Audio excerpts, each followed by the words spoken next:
Hey, I didn't get to read the fourth chapter of the book. I know when I meet with my boss in a minute, he's going to ask me what I just learned. Can you give me a quick recap of what the book talks about in that chapter? More importantly, tell me how you would use that information in a coaching session, since that is what my boss is really interested in.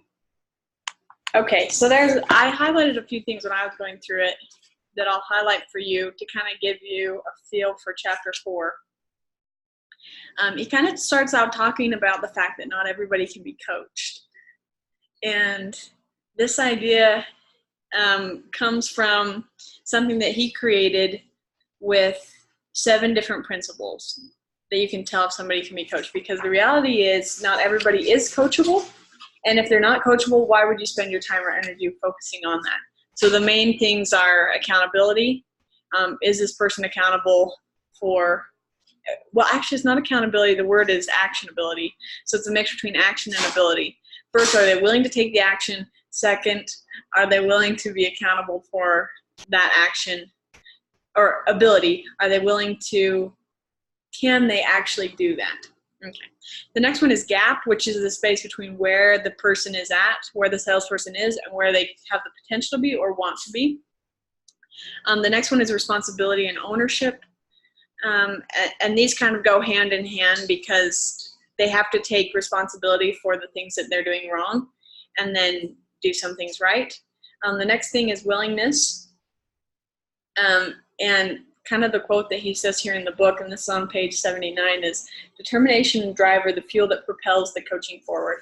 The next thing is trust. If you don't trust that employee, or if that employee doesn't trust you, you're going to have a hard time building a sales relationship with that person to be able to coach them. Then the next aspect is honesty. And this one is just making sure that you know that person is honest. If not, there's no reason to invest your time in that person. And then, so kind of to gear a little bit more towards what you were saying, how you'd use this in an actual scenario. He goes through several scenarios, and the basis of these are is coaching the gap. So getting them from what they do to what they need to do, from the resources that they have right now to the resources they need to have, and then taking them from the results they're currently getting and then getting them to the results that they want to be getting. And this can be kind of broken down into, are you coaching them or are you training them?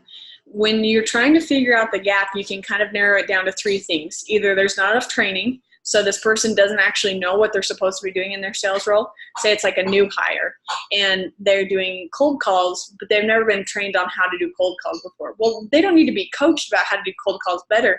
They need to be trained on how to do cold calls. The next aspect would be that they need coaching and training. Say somebody who's relatively new, but the gap for them is that they need some additional training, but they also need some coaching on the training they've already received to kind of close the gap of, so maybe they're bringing in sales, but not as much as they would like. So helping them kind of kick it up a notch. Or the next scenario is where they just need coaching.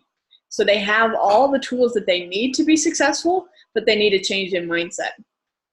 So basically, I think that if you go into your boss and you kind of address him, hey, I learned that there's kind of these 3 main areas that salespeople might be struggling with, that I can help either figure out what the gap there is and help them get the training or the coaching they need, I think he's probably going to feel like you read the chapter. All right, that's all I've got for you today.